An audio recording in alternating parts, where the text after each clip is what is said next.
Thursday morning, James had just called in, so he's just having a go of one of the 728s. Gonna move another load of stone to the other yard.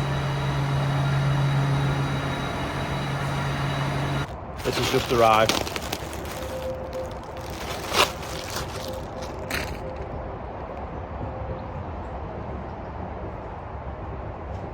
The prototype, or the last one. Maybe we should have 2 of these, or maybe 3 with 728 on.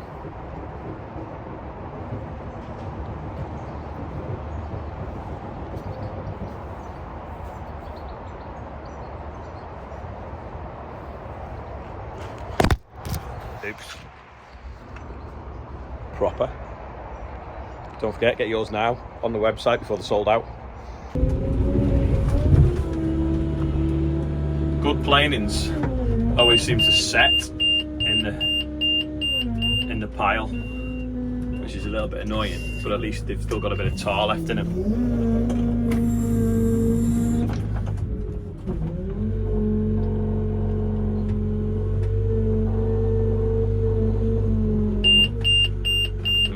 Being a bit far out there, they're heavy, aren't they? Load of planings has just arrived, and he's actually carting it past the other yard, so he's tipping it here. I'm loading up and taking it back, so I've just said to him, dropped him a pin where to tip it, so the rest of his loads today, I think he's going to bring about another 3 or 4 load. He'll tip straight where we need it. Because they didn't come with airlines, I bought some guy on eBay randomly called Roy Perfect that lives in Cumbria.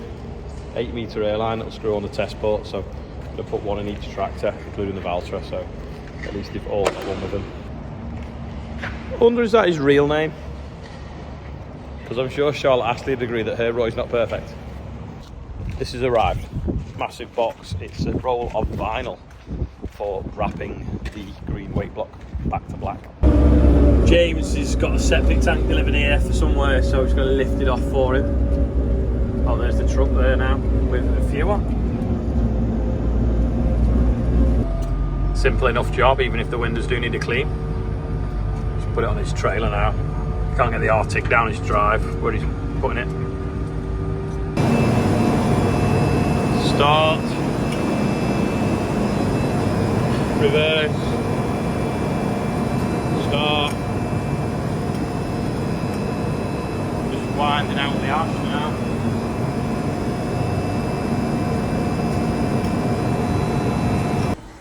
Rob's spinning the boiler and he's put all the step grate back in. They shuffle it backwards and forwards. But that auger at the bottom, him and Morgan are going to slide it out now because the end of it's worn. So you've got to move that fan and pull it out here. The end's worn, like this one's done here. So if you look, the last sort of foot has gone off it. This is a really old one, so we're going to take that to someone that's going to replicate it, and we're just going to cut a few coils off this, weld it on the one we're taking out just to keep us going, and then we'll have a new one and ready to slide in. Morgan's cutting the coils off that auger, because if you look, there's a huge section of this just worn away completely. I think it's worn to the welds and the end bits fell off and gone out through the ash. We've got to kind of replace it to there.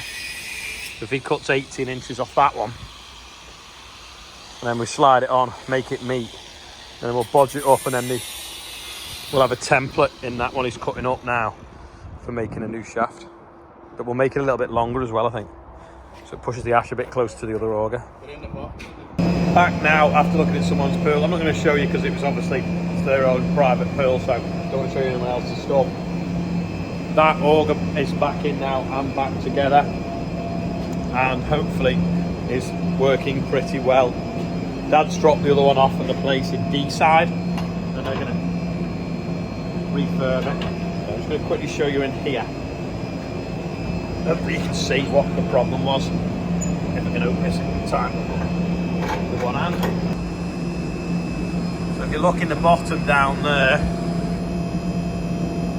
see that ash has now been pushed out by the other auger.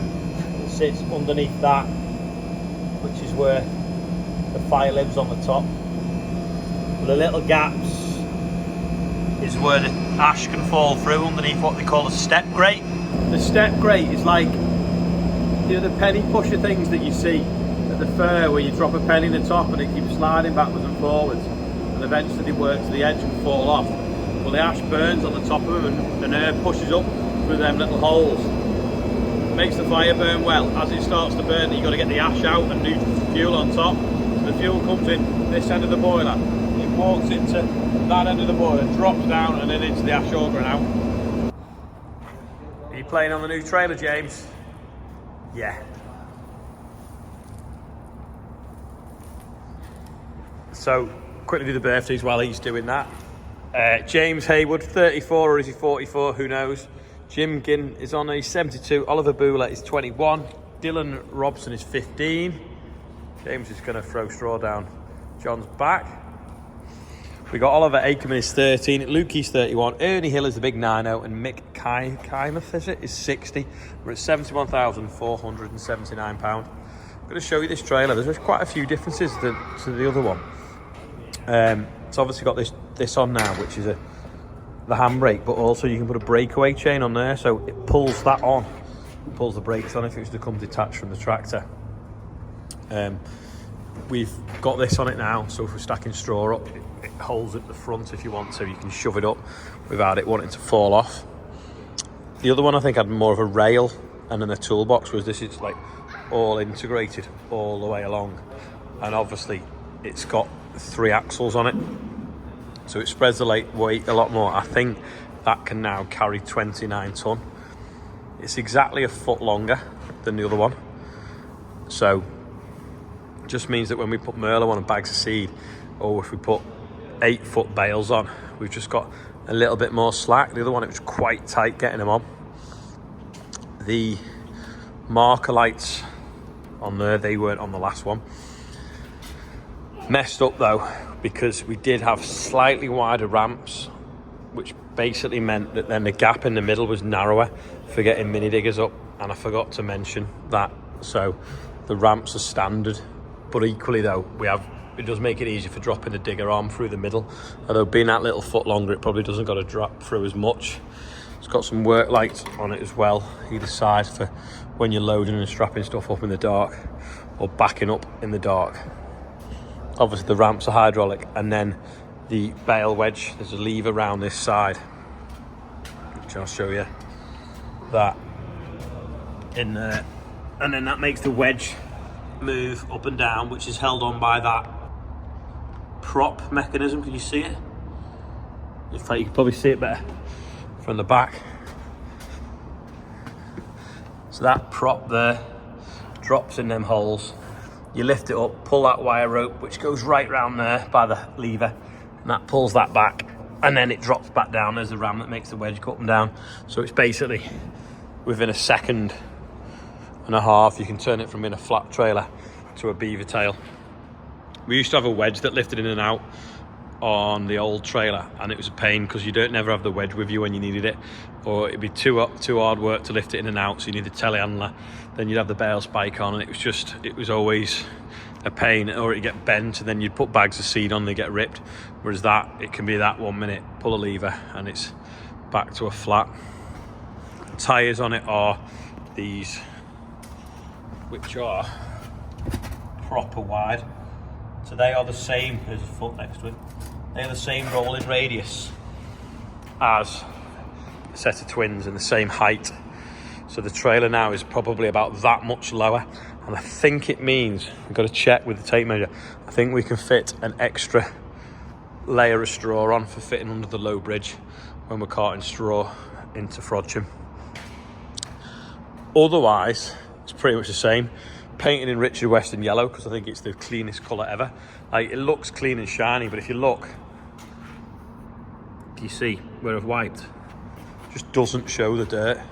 Obviously made by Hog, where we went to look at them, was it February time? Went to look at him making them.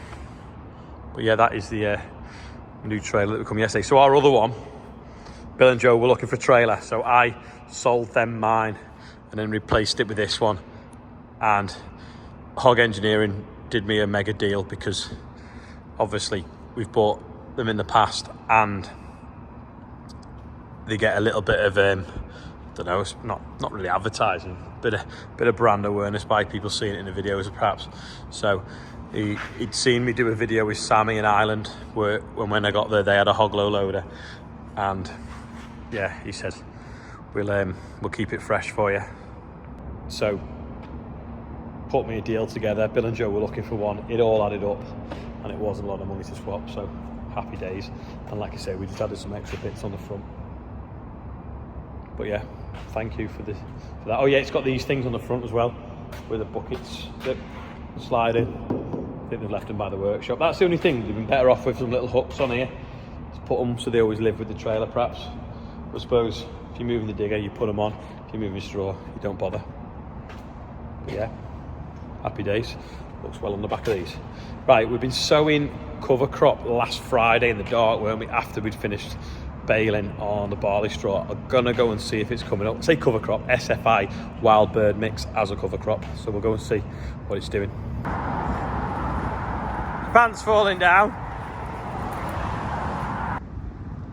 This is the field we baled 6 days ago, last Friday I think it was. And then this we then stitched in the SFI mix, so you can see that's the different flavour of whatever that is and that is and that is and that is. There's all different species coming up now. That's different again as well. That's plastic, no way. Must have come in some compost once. Yeah, that's coming up there now. And then where we sumoed the headlands, where it was quite compacted and solid, where nothing was growing. You can see in the black soil as well. Got off where we've been turning with the tractor. You can see that as well in rows there. So coming up nicely, isn't it, James? So in a few weeks this will probably be, I don't know, 18 inches high maybe. Oh, you pull one out. Uh-oh. Probably up to his waist, and then in a few weeks later as big as him. Give something for the birds to eat. Warm and wet, ideal for stuff growing this time of year. Not ideal for if you're trying to bale hay, bale straw, which we've been trying to do for the last 2 days, but it keeps mizzling.